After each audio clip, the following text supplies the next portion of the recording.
బ్రహ్మర్షి పితామహ పత్రిజీ బ్రహ్మర్షి పితామహ పత్రిజీ బ్రహ్మర్షి పితామహ పత్రిజీ. పిఎంసి ప్రేక్షక దేవుళ్ళందరికీ కూడా నమస్కారాలు తెలియజేసుకుంటున్నాం. మన పిఎంసి ఛానల్లో అనేక రకాలైనటువంటి శీర్షికల్లో పత్రిజీతో నా ప్రయాణం అనేటటువంటి ఒక శీర్షిక.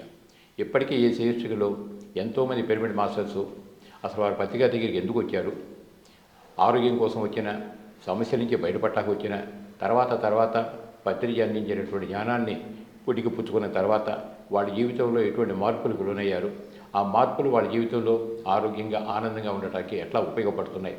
కాబట్టి అంత ఆనందాన్ని వాళ్ళు పొందినప్పుడు సభ్య సమాజానికి అందించాలి అనేటటువంటి కాన్సెప్ట్ని తీసుకుని పత్రికతో పాటు కలిసి ఎన్ని సంవత్సరాల నుంచి వాళ్ళ దీర్ఘ ప్రయాణం ఏ విధంగా సాగుతుందనేది మనం ఎంతోమంది దగ్గర తెలుసుకున్నాం.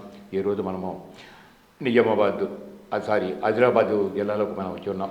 ఇక్కడ మాస్టర్ సంతోష్ గారు మన ముందుకు వచ్చి ఉన్నారు. వారు వృత్తిపరకారంగా టీచింగ్ ప్రొఫెషన్లో ఉన్నప్పటికీ కూడా ప్రవృత్తిగా ఆధ్యాత్మిక చింతనలో ఎంతో ఉన్నతంగా ఎదుగున్నారు. కాబట్టి వారి యొక్క జ్ఞానపరమైనటువంటి అవగాహన ఏంటో మనం పూర్తిగా తెలుసుకుందాం. నమస్తే మాస్టర్ సంతోష్ గారు. నమస్తే అండి. చెప్పండి సార్, మీరు ఎంతవరకు చదువుకున్నారు, ఏం చేస్తున్నారు, ఈ స్పిరిచువల్ లైన్లోకి రావటానికి కారణం ఏమిటి? నేను డిగ్రీ పూర్తయింది సార్. అది డిగ్రీ. ఓకే. నేను ప్రభుత్వ ఉద్యోగం, ఓకే, గవర్నమెంట్ పాలిటెక్నిక్లో ఇన్స్ట్రక్టర్గా పనిచేస్తా. ఓకే. మాది నేటివ్ వచ్చేసి ఆదిలాబాద్. ఓకే. నా పేరు సంతోష్ కుమార్. ఓకే.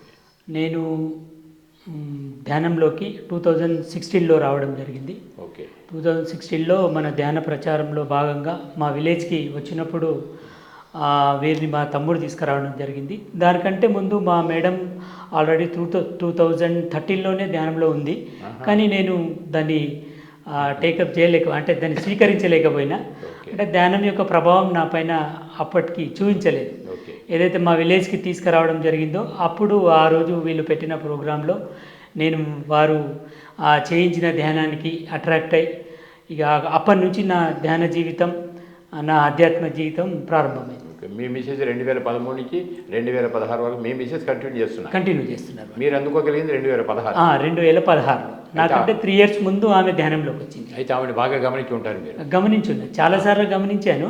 కాకపోతే ఈ కళ్ళు మూసుకుంటే ఇంత వింతలు జరుగుతాయన్న అవగాహన లేదు మనకు. అప్పటికి చాలాసార్లు కోప్పడేది ఆమెని, ఏంది కళ్ళు మూసుకొని కూర్చోవడము, కళ్ళు మూసుకుంటే ఇంత వింతలు జరిగితే ప్రపంచమంతా అదే బాటలో వెళ్తుండే కదా అని చెప్పి చాలాసార్లు ఇబ్బంది పెట్టాను నేను.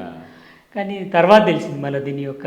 అంతేగా మరి, ఏమి లేకపోతే ఆవిడ మాత్రం ఎందుకు కూర్చుంటుంది, ఏదో లాభం ఉండాలిగా అది అని మీరు ఎంటర్ అయ్యారు. బాగుంది. దాని తర్వాత అంటే నేను 2016లో రాకమునుపు చాలా ఆధ్యాత్మిక సంస్థలు చాలా అంటే నాకు చిన్నప్పటి నుంచి దైవ మార్గం అంటే బాగా ఇష్టం. దేవుని పట్ల భక్తి ఎక్కువ ఉండేది. ఎక్కువ ప్రేమగా ఉండాలి, అందరితో కలుపుగా ఉండాలి అనే భావనలు బాగా ఉండేవి నాకు. అయితే చాలా ఆధ్యాత్మిక సంస్థలు తిరిగాను. కానీ ఎక్కడ కూడా అక్కడ మనకు సరైన విధంగా ఆన్సర్ దొరకలేదు. అంటే ఏదైతే ఇప్పుడు నాకు ధ్యానం పరిచయం జరిగిందో పత్రిజీ ద్వారా, మన గురుదేవుల ద్వారా, అప్పుడు సారు స్పీచెస్ అర్థం అయ్యేటి కావు స్టార్టింగ్లో. అంటే శాకాహారంగా మారండి, సజ్జన సాంగత్యము, పిరమిడ్ జగత్తు, ధ్యాన జగత్తు, ఇవంటే ఏదో కొత్తగా అనిపించేది అన్నట్టు. అట్లా ఈ ప్రతి ఆధ్యాత్మిక సంస్థల్లో ఎట్లా ఉండేది అని అంటే సత్యం తెలిసినట్టు అంటే చెప్పినట్టే అనిపించేది, కంటిన్యూయేషన్లో ఉండేది కాదు. సారు వాడే వర్డ్స్ ఏమవుతున్నాయో ఈజీగా ఉండేటి, మన నిత్య జీవితంలో మనం వాడే పదాలే ఉండేటి, పెద్ద గ్రామటికల్గా ఉండేటి కావు. కానీ అందులో పవర్ అనేది మాకు అర్థం కాలేదు అప్పటికి. ఎప్పుడైతే అంటే స్లోగా అర్థం కావడం జరిగిందో అప్పుడు అంటే ఈ ధ్యానం యొక్క పవర్, ధ్యానం యొక్క సత్యం, పత్రిజీ యొక్క లక్ష్యం ఏదైతే ఉందో అప్పుడు అర్థం కావడం జరిగింది అన్నట్టు. బాగుంది. అక్కడి నుంచి రోజు ఎంతసేపు చేసేవాళ్ళు మీరు? అంటే సాధన ఎంత టైం తీసుకున్నారు? డైలీ 2 hours అండ్ 2.5 hours ఇట్లా సాధన చేసేవాళ్ళం.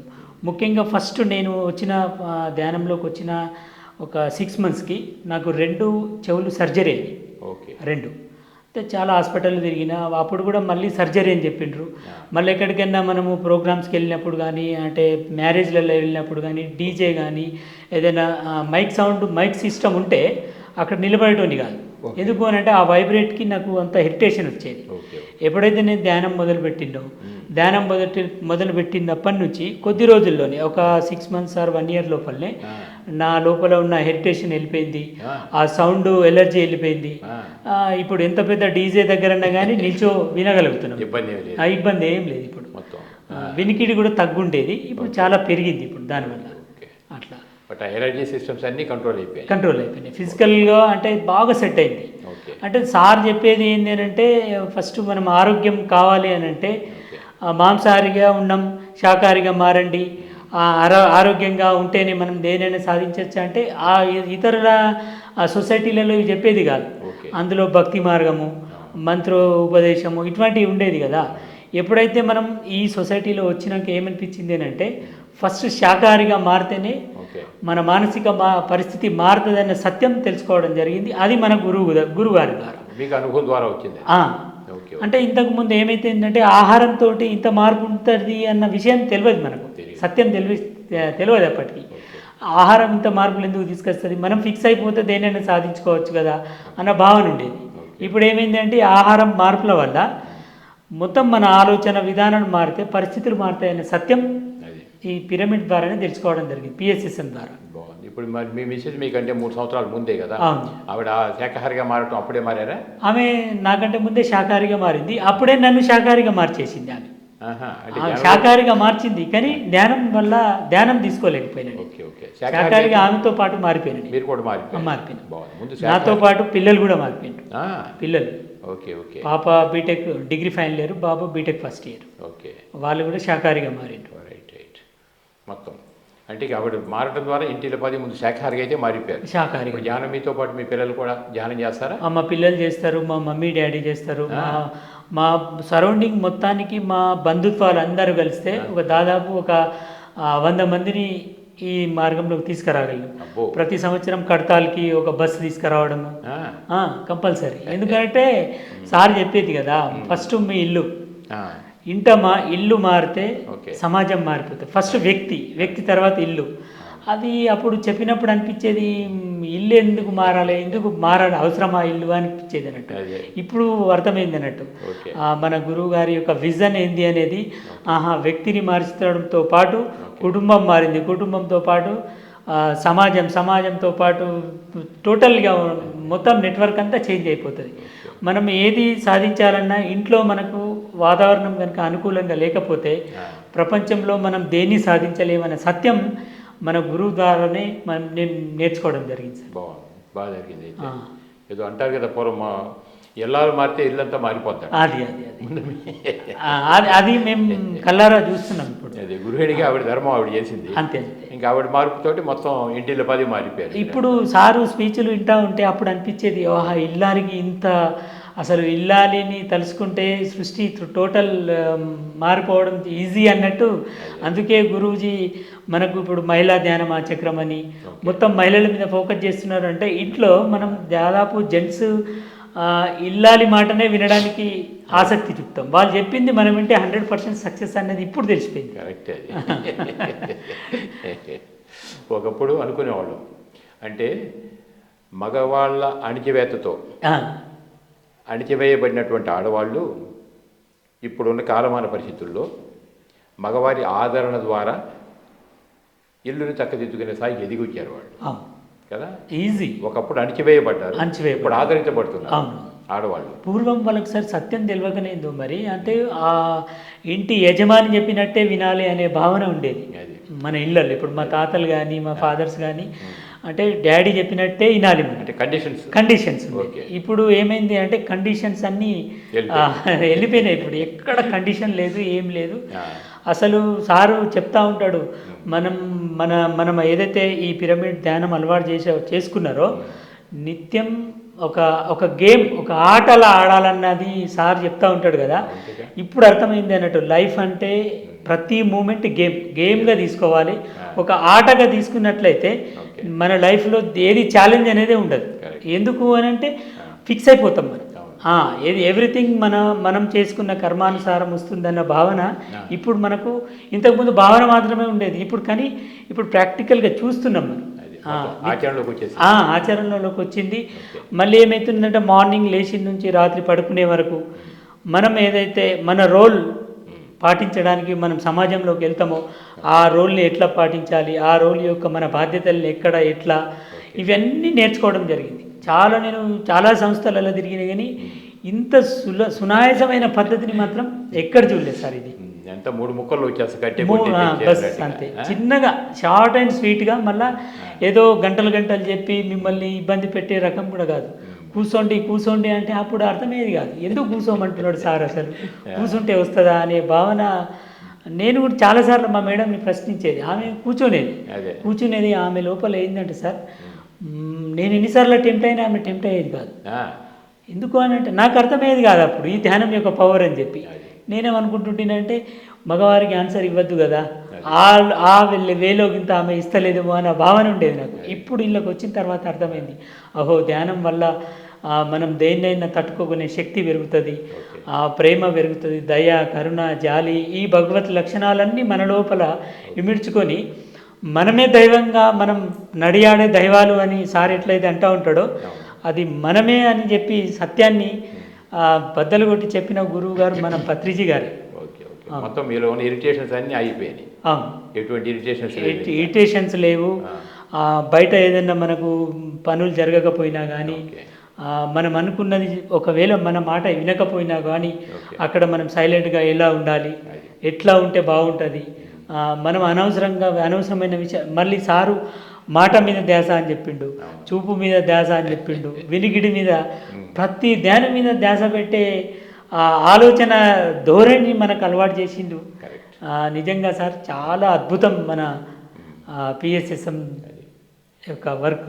ఎరుక, ప్రతి దాని మీద ధ్యాస అంటే ఎరుకుతా, పరధ్యాస లేకుండా ఎట్లా ఆ లివ్ ఇన్ ద మూమెంట్, ఆ వర్తమానంలో ఎలా జీవించాలి, ఎరుకుతో ఎలా జీవించాలి అంటే ఎటువంటి పరధ్యాస లేవిక. అవును, ప్రతి క్షణం ఎరుగుతోటే ఆ లివ్ ఇన్ ద మూమెంట్ అంటే ఆ వర్తమానంలో జీవించేసి వర్తమానంలో జీవించాలి అంటే అర్థమయ్యేది కాదు ఇంత బిగినింగ్లో. వర్తమానంలో అంటే ఏంటి అంటే ఇప్పుడు అర్థమైంది, ఇప్పుడు ఈజీ మెథడ్ అని అర్థమైపోయింది. మళ్ళీ సార్ అంటూ ఉంటాడు, నిత్య విద్యార్థిగా ఉండాలి. నిత్య విద్యార్థి అంటే అప్పుడు అర్థం కాలేదు. ఇప్పుడు నిత్య విద్యార్థి అని అంటే ఇప్పుడు పొద్దున మన వేషాధారణ వేసుకొని మనం బయటకి ఏదైతే మన డ్యూటీ కానివ్వండి, ఏదైనా కానీ మన కేటాయించిన పనుల్లో వెళ్ళినప్పుడు ప్రతి సిచ్యువేషను, ప్రతి వ్యక్తి, ప్రతిదీ గురువే అన్న సత్యం ఇప్పుడు తెలిసింది మనకి. ఇప్పుడు మా ఇన్స్టిట్యూట్లో, కాలేజీలో వెళ్తాం, స్టూడెంట్స్ మనకు విష్ చేయకున్నా, మన కింది స్థాయి వాళ్ళు విష్ చేయకున్నా కూడా ఇంతకుముందు అనిపించేది అన్నట్టు, అరే ఏంది నాకు విష్ చేయట్లేదు. అప్పుడు అక్కడ ఎందుకు విష్ చేయకపోవడం వల్ల అక్కడ ఏమైందంటే మనలో ఉన్న కోపం రాకుండా, ఈగో మనం బయటికి రాలేదు, మనం ప్రశాంతంగా ఉన్నాం అంటే మనం ఈగోని జయిస్తున్నాం అనే సత్యం అర్థమయ్యేది అన్నట్టు. ఎస్, ఇది దీనికి యూజ్ అవుతుంది అని. అందుకే నిత్య విద్యార్థి ఎట్లా అంటే ప్రతిదీ గురువే అనే సత్యం కింద మనం గ్రహించినట్లయితే సమాజాన్ని ఎంత అలవోకగా మనం ఆడేయచ్చు, ఏదైనా చేయొచ్చు. ఇప్పుడు జీవితం అంటే ఆటపాట, ఆడుతూ పాడుతూ సీరియస్. అసలు ఇంతకుముందు ఏమనిపించేది అంటే ఏదైనా జరగకపోతే ఆ విషయం, ఆ టాపిక్ రాకముందు, ఆ పని రాకముందు ఒక 1 వీక్ ముందు నుంచే ఆందోళన, జరుగుతుందో లేదో, మనం అనుకున్నది జరుగుతుందో లేదో, మనం పెట్టిన పెట్టుబడి వస్తుందో రాదో, వ్యవసాయం కానీ, మాకు వ్యవసాయం ఉంది, మరి పెట్టే విత్తనాలు కరెక్ట్ వెళ్తాయో లేవో, ఇట్లా చాలా విషయాల పట్ల భయం ఉండేది. ఇప్పుడు ఏమైంది అంటే భయం పోయింది. ఎందుకు పోయింది అంటే మేము ఇప్పుడు విలేజ్లలో వెళ్ళినప్పుడు పల్లెటూరు వాళ్ళకి అర్థమయ్యే రీతిలో చెప్తున్నాం. ఒకే రకమైన విత్తనం ఇద్దరు వేస్తున్నారు పొలంలో, మరి వీనికి ఎకరానికి 10 బస్తాలు వెళ్తున్నాయి, వీనికి 5 బస్తాలు వెళ్తున్నాయి. మరి విత్తనం ప్రాబ్లం కాదు అక్కడ, మరి ప్రాబ్లం ఎక్కడుంది అని వాళ్ళని అడుగుతున్నాం. వాళ్ళకు అర్థమవుతుండలే అవ్వట్లేదు అది. అప్పుడు మనం చెప్పడం వరకు కర్మఫలాలు ఉంటాయి, మనం చేసుకున్న దాని మీదే మనకు వస్తుంది. ఇవన్నీ సత్యాలన్నీ ఇప్పుడు ఇక్కడ నేర్చుకున్నాయి. మనం వాళ్ళకు కూడా మనశ్శాంతి వస్తుంది, రైతుల్లో కూడా మనశ్శాంతి వస్తుంది, మనశ్శాంతి వస్తుంది వాళ్ళకు కూడా. ఇప్పుడు వాళ్ళు లేదంటే ఏమనేది ఫైనల్గా వాళ్ళు ఫస్ట్ ఎవరిని నిందిస్తారు? ఫస్ట్ సీడు అమ్మిన వ్యక్తినో, లేదంటే తయారు చేసిన వ్యక్తినో, లేదంటే సరఫరా చేసిన వ్యక్తినో. ఇది ఎక్కడనో ఫాల్ట్ జరుగుతున్నాయి కావచ్చు, జరగట్లేదు అనట్లేదు, కానీ దాని వెనుక కర్మఫలం అనేది దాగి ఉంది అనే సత్యం మాత్రం అది గురూజీ ద్వారానే, మన గురుదేవుల ద్వారానే తెలుసుకున్నాం. ఇప్పుడు ఇంకా మీరు బుక్స్ ఎట్లా చదువుతుంటారా? మీకు ఎలా టీచింగ్ ప్రొఫెషన్లో ఉన్నారు కదా, అవును. బుక్స్ బాగా చదివే అలవాటు ఉంటుందిగా మీకు? ఉంది. ఇప్పుడు అట్లా స్పిరిచువాలిటీలోకి మీరు వచ్చారు. ఇప్పుడు అవును. ఇప్పుడు భౌతిక జీవనం అనేది అది వేరుగా వెళ్తూనే ఉంటుంది. అవును. ఎందుకంటే సంసారంలో నిర్మాణం కాబట్టి ప్రతి వ్యక్తి భౌతికంగా ఏదో ఒకటి చేయాలి. అవును. ధనం మూలం ఇదం జగత్, అవును. రూపాయి కావాలి కాబట్టి అవును. వృత్తి దానికోసం. అవును. అయితే జ్ఞానపరమైనటువంటి ఎదుగుదలలో మీకున్న వేవరింగ్ అంతా వెళ్ళిపోయి స్ట్రెస్ అంతా రిలీజ్ అయిపోయి అవును. హాయిగా నిశ్చింతగా జీవించే స్థాయికి ఇప్పుడు ఎదుగొచ్చారు మీరు. నిశ్చింతగా. ఇప్పుడు ఇంకోటి ఏంటంటే, నేను ఈ పిఎస్ఎస్ఎంలో జాయిన్ కాకముందు నేను నిద్రలేని రాత్రులు చాలా గడిపినాను. ఎందుకు అంటే స్ట్రెస్, ప్రాణభయం, ఓకే, మళ్ళీ నేను చనిపోతామేమో భయం, పిల్లలు ఏమవుతారో, భార్య ఏమవుతుందో, ఇవన్నీ లేనిపోని అపోహలు. ఎన్నో రాత్రులు మా మేడం పాపం ఆమె మేల్కొని ఉండేది, నేను నిద్ర ట్యాబ్లెట్లు వేసుకునేది. అనవసరమైన స్ట్రెస్, అది పనికొచ్చేది ఏం కాదు, అనవసరమైన భయాలు. చాలా అంటే చాలా ఫేస్ చేశాను నేను. కనీసం ఒక 10-20 టైమ్స్ అయితే సూసైడ్ ఆలోచనలు కూడా రావడం జరిగింది. అసలు ఎందుకు ఈ లైఫ్, ఎందుకు అవసరం లేదు, ఇంత స్ట్రగుల్ మీద మనం జీవితాన్ని ఎందుకు తీసుకుపోవడం. మళ్ళా క్షుణ్ణంగా పరిశీలిస్తే అక్కడ ప్రాబ్లమ్స్ ఏమీ లేవు ప్రాబ్లమ్స్. పనికిరాని ఆలోచనలు ఎక్కువ ఉంటాయి. పనికిరాని ఆలోచనల ద్వారానే మొత్తం ఏదైతే ఇప్పుడు సారు జ్ఞానం ద్వారా నేర్చుకున్న జీవితం ఏదైతుందో ఒక్కోసారి గుర్తు చేసుకుంటే ఎన్ని మధుర క్షణాలు కోల్పోయినాం మనం. ఇప్పుడు దాదాపు 48-49 ఇయర్స్ వచ్చినాయి కదా. మనం ఏదైతే ఈ స్పిరిచువాలిటీ అర్థం కాకముందు, ఈ పిఎస్ఎస్ఎంలోకి రాకముందు ఎన్ని నెలలు, ఎన్ని సంవత్సరాలు వృధా అయిపోయినాయి. ఇంకా కొంచెం ముందు పరిచయం అయితే బాగుండేది. చాలా లాస్ అయినామనే భావన ఇప్పుడు బాగా వెంటాడుతుంది. అయినా గతం గత వదిలేటు ఇక నుండి ఆనందంగా ఎలా ఉంటుంది అది ఆ అవగాహన కూడా వచ్చేసింది. ఓకే, మనకు పరిచయమైనప్పటి నుంచే మన జీవితాన్ని ముందుకు తీసుకెళ్లే భాగ్యం మనకు కలిగింది అన్న ఉద్దేశం ఇప్పుడు కలిగింది సార్. ఇప్పుడు రోజు ఎంతసేపు చేస్తారు సార్ మీరు ధ్యానం? మామూలుగానైతే sir night to 1 hour, morning 1 hour. మళ్ళీ నాకు కాలేజ్లో టైం ఉంటుంది, మాకు చాలా టైం ఉంటుంది. ఓన్లీ మేము ప్రాక్టికల్ చెప్తాం పిల్లలకి. అప్పుడు మధ్యాహ్నం కానీ అంటే ఆఫ్టర్నూన్ కానీ అట్లా కూర్చోవడం, పిల్లలతో చేయించడం. మా 500 మెంబర్స్ ఉంటారు మా దగ్గర పిల్లలు. పిల్లలకు నేర్పించడం, పిల్లలకు స్ట్రెస్ గురించి ఎక్స్ప్లెయిన్ చేయడం. అంటే మాకు కొంచెం పిల్లలతోటే సంబంధం కదా. పిల్లలతో కూడా ధ్యానం చేయిస్తాం కంపల్సరీ. ఇప్పుడు నా క్లాస్లో వీక్లీ ఒకసారి, అంటే వీక్లీ అంటే 3-4 బ్రాంచులు ఉంటాయి కదా. రోజు ఒక్కళ్ళు వస్తారు, అందరితో చేయించడం, ధ్యానం యొక్క విశిష్టత చెప్పడం, స్టాఫ్ని కూర్చోబెట్టడం, స్టాఫ్కి చెప్పడం, ఇవన్నీ చేస్తున్నారు. ఎలా ఫీల్ అవుతుంటారు వాళ్ళంతా? వాళ్ళు ఎలా ఫీల్ అవుతున్నారు? వాళ్ళు ఇప్పుడు ఈ మధ్య వాళ్ళకు యూట్యూబ్ కానీ, ఇప్పుడు మన గురువు గారు పెట్టిన యూట్యూబ్ ఛానల్ కానీ, శాటిలైట్ ఛానల్ కానీ, పిఎంసి ఛానల్ ద్వారా చూస్తున్నారు. ఇప్పుడు పత్రిజీ అంటే ప్రపంచానికి ఇప్పుడు మన దేశమే కాకుండా దేశ విదేశాల్లో కూడా ఆయన యొక్క విజన్ వెళ్ళిపోయింది. ఆ యూట్యూబ్ ద్వారా చాలామంది ఇప్పుడు యూట్యూబ్లో ఉంటున్నారు కదా. మరి అరే మీ గురువు గారు మీరు ఇంతకుముందు చెప్పేది పత్రిజీ అని, ఈయననైనా ఇప్పుడు యూట్యూబ్లో వస్తున్నాడు, ఛానల్ వచ్చింది అని చెప్పి వాళ్ళు అడిగినప్పుడు వాళ్ళకి చెప్పడము. ఇప్పుడు ఈ మధ్య గురువు గారి మనకు 1 minute 2 minute స్పీచెస్ వస్తున్నాయి. అవి చాలా తక్కువ మాటలతోటి ఎక్కువ మెసేజ్ దొరుకుతున్నాయి. ఇప్పుడు 2 నిమిషాలు 3 నిమిషాలు మనకి ఏం కావాలి ఏం కావాలంటే అది ఇంతకుముందు నిత్య జీవితంలో వాడే భాషలు అనిపించేది, కానీ అవి నిత్య సత్యాలు అని ఇప్పుడు అర్థమైపోయింది. ఇప్పుడు మరి సాధన బాగా చేస్తున్నారు, సాధన బాగుంది. స్వాధ్యాయం కూడా చెప్పారు కదా, మంచి పుస్తకాలు చదవమని చెప్పారు. కానీ ఆధ్యాత్మిక బుక్స్ అట్లా ఏమేమి చదువుతుంటారు మీరు? బుక్స్ నేను సారథి తులసి దళం చదివాను సార్. ఇంకోటి ఒక యోగి ఆత్మకథ. అది అంటే బుక్స్ నేను ఎందుకంటే మాకు కొంచెం కాలేజీ కదా, మా బుక్స్ ఉంటాయి, పిల్లలతోటి అటాచ్మెంట్ ఉంటుంది కాబట్టి నేను బుక్స్ అంటే మళ్ళీ ఇంకోటి ఏంటంటే సార్, బుక్స్ తక్కువ చదివి మీట్ అయ్యేది, అంటే కలుసుకునేది అందరం, స్వాధ్యాయం అంటే సజ్జన సాంగత్యం ద్వారా చాలా అంటే మార్పులు వస్తున్నాయి. ఎందుకు అని అంటే ఇప్పుడు ఒక్కొక్కరి అనుభవాలు షేర్ చేసుకోవడం, వాళ్ళకు జరిగిన సత్యం వాళ్ళు అనుభవించింది ఏదైతే మనకు ఎక్స్ప్లెయిన్ చేయడం ద్వారా, ఓ ఇది ఎట్లా ఉంటుందా, ఇది ఇట్లానా ఇది అన్న సత్యం కొంచెం మనకి ఇప్పుడు అవగాహనకు వస్తున్నది ఇప్పుడు Okay. ఏదైతే సజ్జన సాంగత్యం ఇప్పుడు మేము విలేజ్లోకి వెళ్ళినప్పుడు కూడా అంటే ఏదైనా మామూలు ప్రోగ్రామ్స్ ఉన్నా పిలుమని చెప్తున్నాం అన్నట్టు అంటే ధ్యానం ప్రోగ్రామ్ కాకుండా అక్కడ ఎందుకు పిలువని చెప్తున్నాం అంటే కొంచెం టైం దొరికితే మనం ధ్యానం గురించి ఎక్స్ప్లెయిన్ చేయడం మనం ఇదే ఇక మనకు అక్కడ ఇప్పుడు మొన్న దుర్గా నవరాత్రులు ఉండే ప్రతి ఎక్కడైతే దుర్గాదేవి ఉంటుందో అక్కడికి వెళ్ళి పరిచయం లేకపోయినా పర్వాలేదు వాళ్ళ దగ్గరికి వెళ్ళి Okay. మీరు రోజు నిత్యం డీజే సౌండ్స్ ముందర ఏదో టైం పాస్ చేస్తున్నారు కదా మాకు ఒక 10 నిమిషాలు టైం ఇవ్వండి 10 నిమిషాలు అడిగేది వాళ్ళు అనుకునేది 10 నిమిషాలే కదా అని ఇచ్చేసేది వాళ్ళు Okay. ఇచ్చినాక మనం చెప్పే విధానాన్ని బట్టి Okay. మనం మొత్తం నిత్య జీవితం గురించి జీవితంలో ఎలా ఉండాలి కుటుంబ వ్యవస్థ మనం వ్యక్తి వ్యవస్థ ఇవన్నీ చెప్పేసరికి వాళ్ళకి కొత్త వింతగా అనిపించి అంతేగా మరి. గంట అయినా కానీ మనకు టైం ఇచ్చేటవాళ్ళు అట్లా బాగుంది.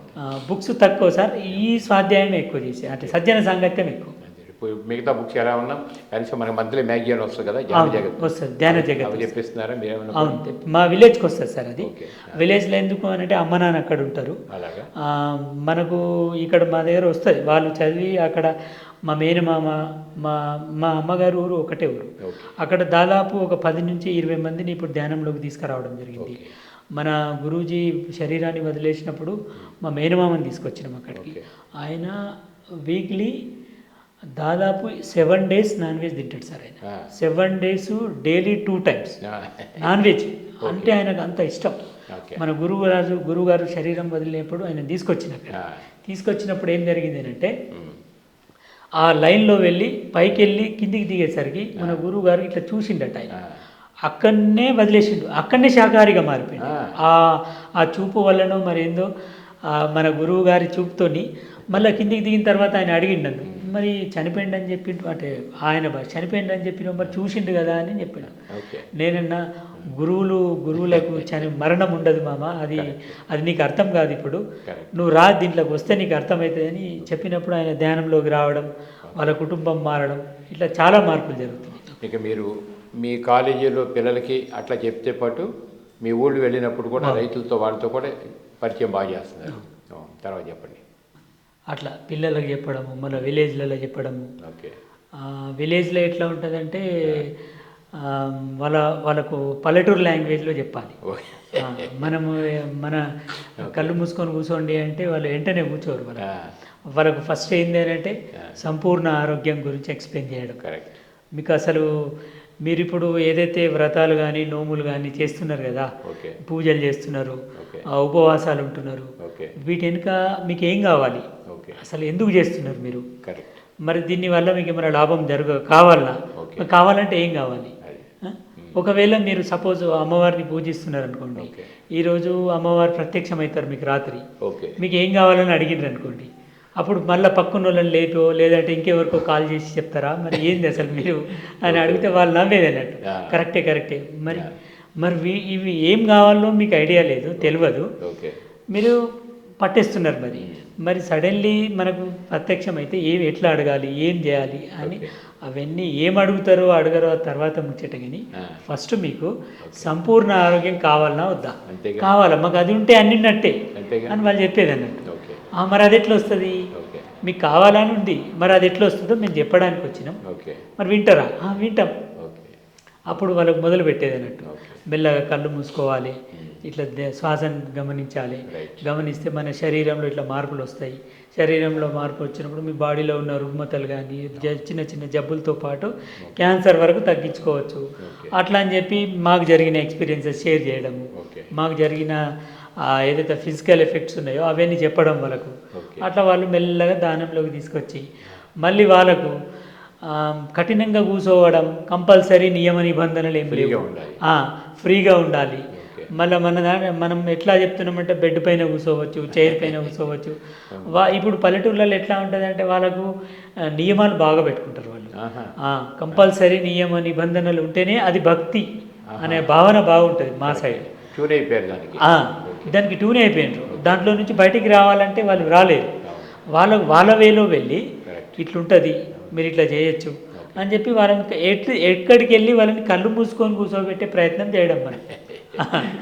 ఆటోమేటిక్గా మనం ఇచ్చే సత్యం మళ్ళీ ఇంకోటిసారి అంటే గమనించేది ఏంటి అంటే మన ఇన్నర్ ప్యూరిటీ ఉంటే సారు చాలాసార్లు చెప్పేది నువ్వు ప్యూరిటీగా మారితే ఆటోమేటిక్గా నీ ముందున్నదంటే నీకు సపోర్ట్ చేస్తుంది అంటాడు కదా, అది సత్యం సార్. మనం ఎప్పుడైతే ప్యూరిటీగా మారుతామో నిత్యం మనకు అంత ప్రకృతి అంతా సపోర్ట్ చేస్తున్నది. ఇప్పుడు పూర్వం ఇప్పుడు మనం విలేజ్లలో కానీ మన ఇళ్ళల్లో పెద్దల మాట కొంతమందియే నడుస్తుంది. ఎందుకు అని అంటే వాళ్ళ ఇన్నర్ ప్యూరిటీని బట్టి వాళ్ళ మాట యొక్క ప్యూరిటీ అంటే బయట పనిచేస్తుంది. ఇప్పుడు అర్థమవుతుంది అన్నట్టు ఓహో మనం ఇట్లుంటే ఇది వాళ్ళ మీద పనిచేస్తే తొందర అని చెప్పడంతో వాళ్ళు కరెక్టే అని చెప్పి మళ్ళీ దీంట్లోకి రావడము, వాళ్ళని ధ్యానంలోకి తీసుకురావడము, వాళ్ళ ఇంటి లోపల మార్పులు వచ్చిన తర్వాత వెంటనే మనకు కాల్ చేయడము, మళ్ళీ వాళ్ళకి టైం ఇవ్వడం. మనం ఇట్లా మేము విలేజ్లన్నీ తిరుగుకుంటూ ప్రచారం చేస్తున్నాం. అది మన పత్రి గారి విజన్ ఏంటి అని అంటే ధ్యాన జగత్, శాకార జగత్, పిరమిడ్ జగత్. ఈ మూడు కాన్సెప్ట్లని 100% వాళ్ళకు క్లారిటీగా అందజేస్తున్నాం మనం. కంపల్సరీ ఇది మీకు అవసరం, ఇది నీడ్, ఇది లేకపోతే మనం జీవించడం కష్టం. ఎందుకు అనంటే నిత్యం ఏడిపే, మళ్ళీ మనం నిత్యం ఏడిపే, నిత్యం రోదననే. ఎందుకు అనంటే ఇది నాకే ఎందుకు వచ్చింది, ఇది దేవుడు ఉన్నాడు అంటున్నాడు, మరి దేవుడు ఇటువంటి పరిస్థితి నాకెందుకు తీసుకొచ్చి పెట్టిండు అనే భావన పల్లెటూళ్ళలో బాగుంటుంది సార్.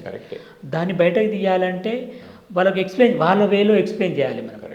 మరి దొంగ దేవుణ్ణి మొక్కుతున్నాడు, మంచి పనికి వెళ్ళేటోడు దేవుణ్ణి మొక్కుతున్నాడు, ఇద్దరు సక్సెస్ అవుతున్నారు. అక్కడ ఇద్దరు సక్సెస్ అవుతున్నాడు. మరి ఇద్దరికి ఇచ్చిండు వరాలు దేవుడు. మరి దేవుడిది తప్ప అక్కడ కాదు, దేవుడిది ఏం తప్పు లేదు. అక్కడ తప్పంతా మనదే, మన చేతుల్నే, అన్నీ మన దగ్గరనే పెట్టిండు అనేది వాళ్ళకి ఎక్స్ప్లెయిన్ చేస్తే కరెక్టే. మరి వాడు మొక్కి వెళ్తున్నాడు, వీడు మొక్కి వెళ్తున్నాడు. మరి అక్కడ ఏంది, మన ఆలోచన మారాలి, మన కర్మలు మారాలి. మన ఆలోచన మారిందంటే కర్మ మారుతుంది, కర్మ మారిందంటే రిజల్ట్ మారిపోతుంది, రిజల్ట్ మారిందంటే జీవితం మారుతుంది, జీవితం మారిందంటే ఆటోమేటిక్గా లోక కళ్యాణం జరిగిపోతుంది ఇక్కడ. అంతేగా, మెయిన్ అదే కావాల్సింది. దాంతోపాటు మరి ఈ పిరమిడ్ ఎనర్జీస్ అంటే ఏమిటనేది, అక్కడక్కడ పిరమిడ్ కట్టాలనేది. అవును, ఆ పిరమిడ్ విశిష్టత కూడా వివరిస్తున్నాం. పిరమిడ్ విశిష్టత వాళ్ళని మా దగ్గర ఇప్పుడు మన ట్రస్ట్, మన పిఎస్ఎస్ఎం తరపున కట్టించిన పిరమిడ్ ఉంది గోపాలకృష్ణ టెంపుల్లో, జనరల్గా అందరిది. అది ఆ పిరమిడ్కి తీసుకురావడము, వాళ్ళకు పిరమిడ్ విశిష్టత వివరించడము, పిరమిడ్లో ఇన్నింతల శక్తి ఎక్కువ ఉంటుంది, పిరమిడ్ యొక్క కోణం ఇట్లా ఉంటుంది, పిరమిడ్ ద్వారా మనం కొంచెం తొందర లాభాలు పొందొచ్చు ఇంట్లో కాకుండా. ఇప్పుడు కాపర్ పిరమిడ్ కానీ పేపర్ పిరమిడ్, ఇప్పుడు సునీత మేడం వెంకట్ ద్వారా వీళ్ళ ద్వారా వాళ్ళు తీసుకొచ్చిన పిరమిడ్స్ విలేజ్లో తీసుకెళ్ళి ఇవ్వడము, ఇట్లా చేసేది అన్నట్టు చేస్తున్నాం సార్. ఇట్లా మొత్తానికి శాకాహారం, ధ్యానం, పిరమిడ్ మూడు కంపల్సరీ ప్రజల్లోకి తీసుకెళ్ళి పరిపూర్ణమైన అవగాహన వచ్చేసి దాని మీద సంపూర్ణ అవగాహన వచ్చేసి మీకు వచ్చిన అవగాహన జనాన్ని చెప్పడానికి బాగా ఉపయోగపడుతుంది. ఇంకా బాగుంది సార్. అయితే ఇక బుక్స్ మరి మీరు చదవకపోతే మరి మిగతా వాళ్ళకి బుక్స్ ఎట్లా పరిచయం చేస్తారు? ఎందుకంటే ప్రతిసారి చెప్పటం ధ్యానము శాకాహారంతో పాటు స్వాధ్యాయం కూడా గట్టిగా చెప్పారు. స్వాధ్యాయం కూడా ఉంది. మరి మీరు చదివితే కదా ఏ బుక్స్లో ఏ కంటెంట్ ఉంది, వాళ్ళకి ఎట్లా తెలుస్తుంది? మరి అయితే ఇప్పుడు ఇక్కడ ఏంటంటే సార్, ఇప్పుడు బుక్స్ చదవడం ఇప్పుడు మొదలు పెడుతున్నాం. ఓకే. అయితే ఎప్పుడైతే మనం ఆచరిస్తున్న తర్వాతనే చెప్పాలన్న ఉద్దేశంతో దాన్ని ఇప్పుడు నేను ఏదైనా బుక్ రిఫర్ చేసిన అనుకో, వాళ్ళు చదివి నన్ను అడుగుతారు మళ్ళీ, ఇందులో ఇది ఇక్కడ ఉంది, ఇది పాయింట్, అది నేనే చదివినప్పుడు మన వాళ్ళకు చెప్పలేమన్న ఉద్దేశంతో బుక్స్ గురించి తక్కువ చెప్పడం జరిగింది. ఇప్పుడు నేను బుక్స్ చదివిన కొద్దీ వాళ్ళకు కూడా బుక్స్ గురించి అలవాటు చేస్తున్నాం. అట్లా ఇప్పుడు ఇంతకుముందు టైం లేదు అన్న భావన, టైం సరిపోదు, ఇటువంటి ఆలోచనలు లేవు. ఇప్పుడు ఫుల్ టైం ఉంటుంది. ఎందుకు ఫుల్ టైం ఉంటుంది అని అంటే ఇప్పుడు మనం ఫిక్స్ అయిపోయినాం, ఈ జీవితానికి ఫిక్స్ అయిపోయినాం. అట్లా నీ ప్రాపంచిక జీవితానికి రోజు రోజు తగ్గించుకుంటుంటాం కాబట్టి టైం ఆటోమేటిక్గా దొరుకుతుంది. ఇప్పుడు ఈ ర్యాలీలో ఎన్ని కూడా చేస్తుంటారా? అవును, ర్యాలీలో బాగా చేస్తుంటారు. అవును, ఎక్కడ మా చుట్టుపక్కల దగ్గర ఏదున్నా వెళ్తాం. ప్రతి సంవత్సరము చార్మినార్ శాకాహార ర్యాలీ వెళ్ళడము వెళ్తాం. అక్కడికి కామారెడ్డి వెళ్ళాం ర్యాలీకి. ఇక్కడ ఎక్కడున్నా వెళ్తాం ర్యాలీలకు. బాగుంది. ఇప్పుడు ప్రతిసారి ఆయన అంతిమ లక్ష్యం ఏమిటంటే ప్రపంచం అంతా మారాలని. ఏదో మన రాష్ట్రం, మన దేశం అని కాకుండా ప్రపంచంలో ఉన్న మానవాళి మొత్తానికి శాకాహార విలువలు, ధ్యాన విలువలు తెలియజేయాలి ఆయన పరిస్థితి.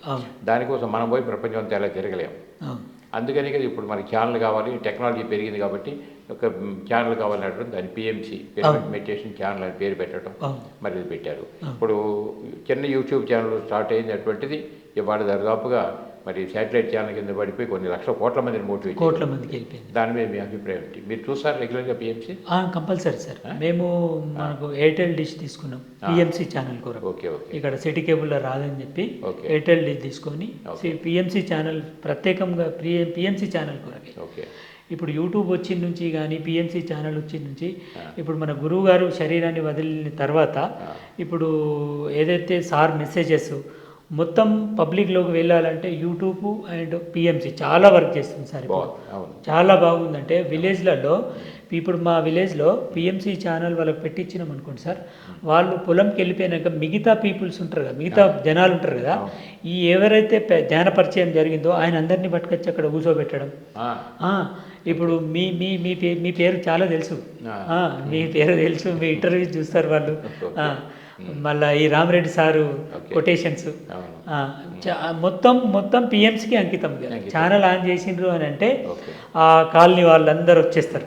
వచ్చేసి ఇదేదో బాగుంది, మేము చాలా ఛానళ్ళు చూసినాం భక్తి ఛానళ్ళు అని ఇంత వివరంగా ఎవరు చెప్పలేదు, ఇంత సత్యాన్ని బట్లగుద్ది ఎవరు చెప్పలేదు. అసలు మా మేనమామ అయితే నిత్యం గుర్తు చేస్తాడు, అసలు సత్యం చెప్పిన గురువు భూమి మీద ఉన్నాడు అంటే పత్రికారే అని చెప్తాడు. సత్యం చెప్పే గురువులలో ఉన్నాడు అంటే పత్రికారే అని చెప్తాడు. అది కరెక్టే, అది 100% కరెక్ట్ సార్. ఆయన ఎంతో స్ట్రెస్లో ఉండే, అటువంటిది ఇప్పుడు మా ద్వారా ధ్యాన పరిచయం జరిగిన తర్వాత ఆయన జీవితమే మారిపోయింది చాలా వరకు. మీరు టీచింగ్ ప్రొఫెషన్లో ఉండటం వల్ల ఇంకా క్లియర్ అయిపోయింది, ఎక్స్ప్లెయిన్ చేయగలరు. అవును. ఇప్పుడు సునీత మేడం, వెంకట్, నరేందర్ సారు ఈ టీం అందరు వచ్చింది సార్ అప్పుడు మేము మా విలేజ్కి. అప్పుడే నేను ధ్యానంకి అట్రాక్ట్ అయినా. అయితే ఇప్పుడు ఏదైతే వీళ్ళు ఇచ్చిన ధ్యాన ప్రసాదం ఉందో ఇది మా విలేజ్లో పంచినప్పుడు వాళ్ళు నన్ను పిచ్చోళ్ళు అన్నారు మొదట్లో. ఈయనకు జాబ్ వదిలేసుకొని వెళ్ళిపోతాడు, ఏమైనా అంటే ధ్యానం అంటున్నాడు, ఏమైనా అంటే ధ్యానము ప్రచారము, ధ్యానము హైదరాబాద్ పోవడము, కడతాలు పోవడము, పిచ్చిలేసింది. మా ఇప్పుడు చేతబడి అని ఉంటుంది చూడండి పల్లెటూర్లలో, ఆ విధంగా వాళ్ళు ట్రీట్ చేసేసిండ్రు. వీళ్ళకేదో ఎవరో ఏమో చేసేసిండ్రు అంటే వాళ్ళకు అర్థం కాలే. ఇప్పుడు ఎప్పుడైతే కొంచెం మా ఫ్యామిలీ మెంబర్స్కి అందరికీ ధ్యానం వెళ్ళిపోయిందో వాళ్ళు ఇప్పుడు అంటున్నారు, అరే మనం అసలు ఈయనని గుర్తించలే, మనం అప్పుడు ఏదో అనుకున్నాం, మరి అసలు దీని వెనుక ఇంత రహస్యం ఉందా అని చెప్పి ఇప్పుడు వాళ్ళు బాగా మనకు టైం ఇస్తున్నారు. ఇప్పుడు బాగుంది. ఇప్పుడు మరి పిఎంసీ మన ఛానల్ కదా చూడటం ద్వారా ఎంతోమంది ఇన్స్పైర్ అవుతున్నారు. అటువంటి ఇప్పుడు పిఎంసీని బలోపేతం చేయడం కోసం మీ వంతుగా మీరేం చేయగలుగుతున్నారు? పిఎంసీని బలోపేతం చేయాలంటే ఒకటి సార్, ఫస్ట్ మనం విలేజర్స్కి తీసుకెళ్తున్నాం. విలేజర్స్కి ఇస్తే ఏమవుతుందంటే పెద్ద మనుషులు బాగుంటారు విలేజ్లలో, వాళ్ళకు కొడుకులు అన్నం పెట్టకుండా, కోడళ్ళు చూడకుండా, ఇట్లా చాలా కుటుంబాలు ఉన్నాయి. వాళ్ళకు కర్మఫలం అనేది తెలియదు పాపం పెద్ద మనుషులకు. వాళ్ళు రొటీన్గా పాత వీటిని అంటే వాటిని పట్టుకొని నడుస్తున్నారు. ఈ పిఎంసీ ఛానల్ ద్వారా ఏమవుతుందంటే మనం అనుభవాలు షేర్ చేసిన ఏవైతే పంపిస్తున్నామో అవి వింటున్నారు వాళ్ళు. విని వాళ్ళ జీవితంలో వచ్చిన మార్పుల్ని చెప్తున్నారు కదా, ఓహో ఇట్లా ఉంటుందా, అసలు కోడల్ని బిడ్డగా చూడడం అనేది మాకు తెలియదే, మరి మేము కోడలుగానే ట్రీట్ చేసినాం. ఈ పిఎంసీ ఛానల్ ద్వారా కుటుంబ వ్యవస్థ కానీ ఇప్పుడు మధ్యన అడ్వర్టైజులు కానీ ఇవన్నీ ఇస్తూ ఉంటే వాళ్ళు చూసి బాగా ఇన్స్పైర్ అవుతున్నారు. ముఖ్యంగా పల్లెటూరు వాళ్ళకి ఇస్తే ఏమవుతుందంటే సార్, ఇంకా సిటీలో ఇంకా కొంత అంటే తొందర ఇది కారేమో, కానీ పల్లెటూరు వాళ్ళు మాత్రం సార్ ఓపెన్ మైండెడ్ ఉంటారు, వాళ్ళు కన్నింగ్ ఉండరు. వాళ్ళు నమ్మిండ్రు అనుకోండి మొత్తం ఇక వాళ్ళు వదలరు ఇక మనకి. ఇప్పుడు అదే జరుగుతుంది. ఇప్పుడు విలేజర్స్లో సిటీ వాళ్ళు నమ్మినంత 10 రేట్లు ఎక్కువ విలేజర్స్ నమ్ముతున్నారు. అంత వర్క్ చేస్తుంది పిఎంసీ. పత్రికారు పెట్టిన విజన్ అది అప్పుడు మనకు అర్థం కాలేదేమో, కానీ మాకైతే అర్థం కాలే, కానీ ఇప్పుడు అర్థమవుతుంది. ప్రపంచ దేశాలు మొత్తం ప్రపంచం శాకాహారిగా మారాలంటే ఎట్లా, అసలు ఇంత లిమిటెడ్ పీపుల్ మనం ఎట్లా చెప్పగలుగుతాం అనే భావన ఉండేది మనకు అప్పుడు. ఇప్పుడు అర్థమైంది, జస్ట్ స్విచ్ చేస్తే వెళ్ళిపోతుంది అనేది ఇప్పుడు వచ్చింది. ప్రపంచవ్యాప్తంగా కాకపోతే ఛానల్ నడపడం వల్ల అంత తేలికైన విషయం కాదు కదా, ఎంతో ఆర్థికంగా ఉంటే కానీ ఛానల్ నడపలేము. అటువంటిప్పుడు ఆర్థికంగా కూడా మరి దానికి మనం సహాయం మనం అందించాలి కదా. దానికోసం ఇప్పుడు రకరకాల స్కీములు ఏ పెట్టాలి. మీరు కూడా ఏమైనా స్కీముల్లో చేరటం కానీ నెలకి ఇవ్వటం కానీ మన ముఖ్యంగా మనం పిఎంసీకి ఇప్పుడు మేము కూడా అప్పుడు షేర్స్ గురించి అని చెప్పి మేము 1.2 lakhs ఇచ్చేసినాం. అవి మనము అదని కాదు. కాకపోతే ఏంటి అంటే ఇప్పుడు విలేజర్స్లో ఏమవుతుందంటే సింగిల్ పేమెంట్ ఇవ్వలేరు వాళ్ళు. అవును. వాళ్ళకు మోటివేట్ చేయాలంటే ఓకే. మీరు వీక్లీనో వన్స్ 100 పక్కకి వేయండి. మన ధ్యానమా చక్రంకి వెళ్ళినప్పుడు మనం పిఎంసికి కానివ్వండి దేనికైనా అక్కడ మనం డొనేట్ చేసేయాలి. మీరు చేసే పుణ్యకార్యం ఏదైనా ఉంటే ఖచ్చితంగా అది మీకే చెందుతుంది. కరెక్ట్. ఎవరికో చెందదు అది. ఇప్పుడు చెడు నీకు వస్తుందని భావించినప్పుడు మంచి కూడా నీకే వస్తుందన్న జ్ఞానం తెలియదు పాపం. అంతేగా మరి. ఆ మంచి కూడా రెండింతలు రెట్టింపై మనకే వస్తుంది. కరెక్ట్. ఆ డబ్బుల పట్ల ఇప్పుడు వాళ్ళకు సంపూర్ణ ఆరోగ్యం హాస్పిటల్లో లక్షలు పెడుతున్నారు సార్. కానీ ఆ ట్యాబ్లెట్ వేసిన మందమే జబ్బు తగ్గుతుంది, తర్వాత మళ్ళా యథాస్థితికి వస్తుంది. కాబట్టి ధ్యానం ద్వారా దీర్ఘకాలిక జబ్బులు తగ్గిపోయి డబ్బులు సేవ్ అవుతుంది. మరి సేవ్ అయిన డబ్బులు ఈ ఛానల్కు మనం డొనేట్ చేసినట్లయితే కొన్ని కోట్ల మందికి నువ్వు ఇండైరెక్ట్గా మందులు పంపించినట్టే కదా, ట్రీట్మెంట్ చేసినట్టే కదా. మరి అట్లా మోటివేట్ చేయడం కవును కరెక్టే. ఇది నిజంగానే ఇది సత్యం. ఇది చెప్పాలి మనం, ఇది నలుగురికి చెప్పాలి. మీతోటి అయినంత మీకు ఎంత అయితే అంత షేర్ చేయండి అని చెప్పి ఇట్లా వాళ్ళని మోటివేట్ చేయడం విలేజర్స్. ఆ విధంగా మీరు ఫైనాన్షియల్గా కూడా మనకు సపోర్ట్ ఇవ్వగలిగేదానికి ఆ నెలకి కట్టేవాళ్ళు కడుతుంటారు, ఎట్లా వీలైతే అట్లా సపోర్ట్. అట్లా బ్రాండ్ అంబాసిడర్స్ అని చెప్పి చేస్తున్నారు ఇప్పుడు. వీళ్ళుంటే అంబాసిడర్కి మీరేమో చేస్తారు అట్లా? ప్రయత్నం చేస్తాం సార్ తప్పకుండా.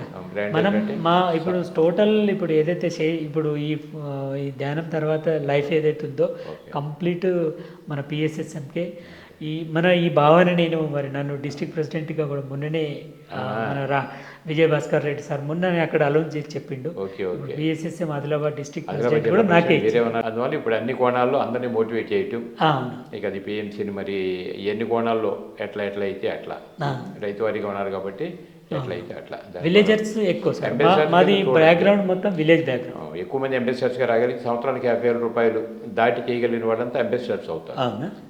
తప్పకుండా సార్ అది రీచ్ చేస్తాం. ప్రతి 4 నెలలకు ఒక మీటింగ్ పెడతారు. ఓకే. ఇప్పుడు అంబాసిడర్ అంటే డ్యూటీ ఏమిటంటే వాడికి ఏ ఇంట్లోనే ఫంక్షన్ జరుగుతుంటాయి, పుట్టినరోజు ఫంక్షను లేకపోతే బర్త్డే ఫంక్షను, గృహప్రవేశ కార్యక్రమాలు అలాంటి శుభ్రంగా ఒక 2-3 నిమిషాలు సరిపడే వీడియో తీసేసి పిఎంసీ గారిని పంపించగలిగితే శుభాభినందనలు తెలియజేస్తాం పిఎంసీ తరఫున.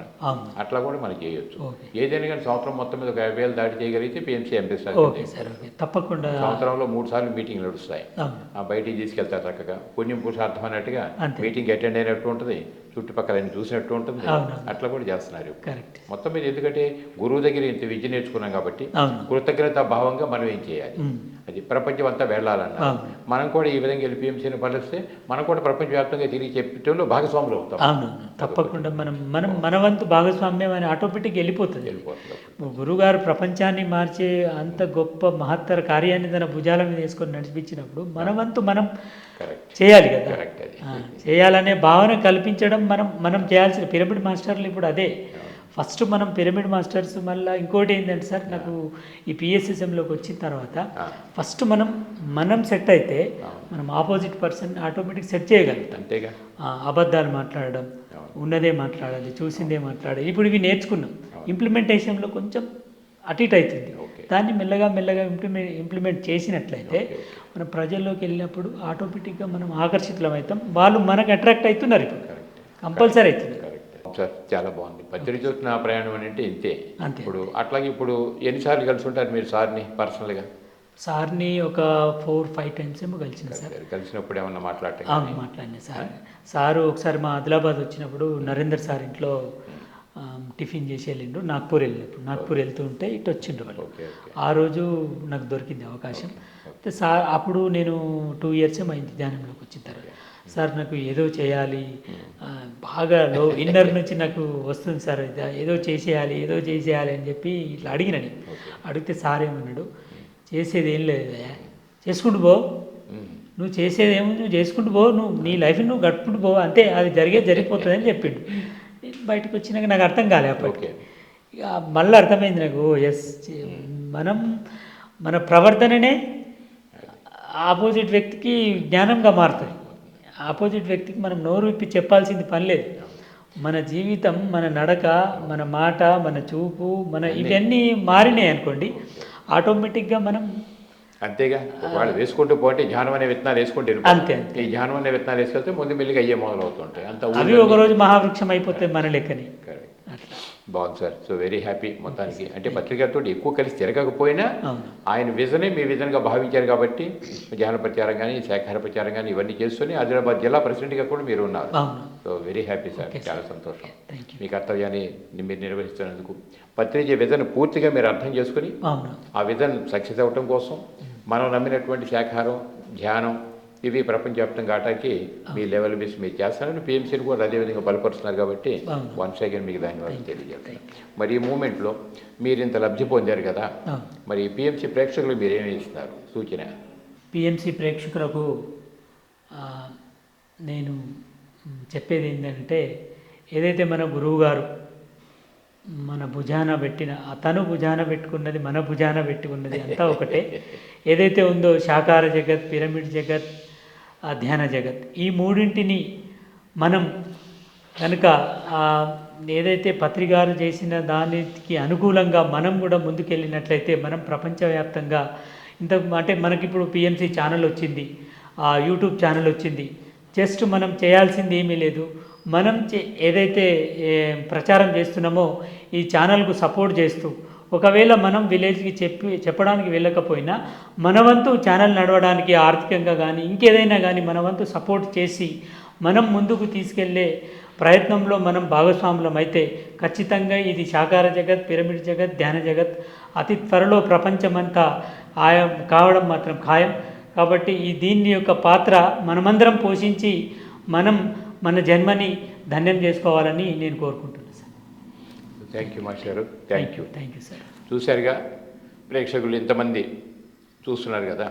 సంతోష్ గారు మొదట్లో ఆయన మిసెస్ ధ్యానం మొదలుపెట్టినప్పటికీ కూడా ఊరికే కళ్ళు మూసి కూర్చుంటే ఏమవుతుంది అని చెప్పని క్వశ్చన్ చేసుకున్నటువంటి వ్యక్తి ఒక 2-3 సంవత్సరాలు గమనించగా ఆవిడలో వచ్చినటువంటి మార్పే ఈయనకి సందేశంగా మారి తర్వాత వీరు కూడా ధ్యానంలో కూర్చుంటాం, ధ్యానం యొక్క గొప్పతనం తెలుసుకుంటాం, మరి శాకాహారిగా మారిపోవటం, ఇలా మారటం వల్ల వాళ్ళ ఆరోగ్యాలు ఎంత చక్కబడినది. వీరితో పాటు వీరి కుటుంబ సభ్యులు మొత్తం కూడా అలా మారారంటే ఒక విషయం అంటే గురూజీ పత్రిక యొక్క ఆ మాట ఎంతమందిని ప్రభావితం చేస్తుందో మనకు అర్థమవుతుంది. అలాగే మన మాటలు కూడా మిగతా సభ్య సమాజంలో వాళ్ళు మిగతా వాళ్ళని ప్రభావితం చేయగలిగినప్పుడు మనం ధ్యాన జగత్ శాఖాహారం మనకి ఎంతో దూరంగా లేదు. అందువల్ల ప్రతి వ్యక్తి మాస్టర్ గారు ఇప్పుడు సంతోష్ గారు ఎలా అయితే మారారో మనం కూడా ఇవన్నీ చూడటం ద్వారా ఎందుకంటే కొన్ని నేర్చుకోవాలి, మనం కూడా తప్పదు. గతం ఏం జరిగింది మనకు అనవసరం. ఇప్పుడు మనకు తెలిసింది కాబట్టి ఇప్పుడు మనం కూడా చక్కగా శాఖాహారిగా మారి రోజు ధ్యానం చేసుకుంటూ మన ఆరోగ్యంగా ఆనందంగా మనం జీవిస్తూ మనం ఎలా ఉన్నామో ఇది ప్రపంచాన్ని తెలియజేయడానికే మనకి చెప్పాల్సిన ధర్మం, అంతకంటే ఇంకేం కాదు. మరి ఇప్పటి వరకు వీక్షించిన పిఎంసీ ప్రేక్షకులందరికీ మరొకసారి నమస్కారాలు తెలియజేసుకుంటూ ఇంత అద్భుతమైన విషయాలు తెలియజేసిన సంతోష్ గారు మరి వీరు జిల్లా ప్రెసిడెంట్గా ఉన్నారు కాబట్టి వారికి కూడా ధన్యవాదాలు తెలియజేసుకుంటూ so thank you sir. Thank you. Sir. Thank you.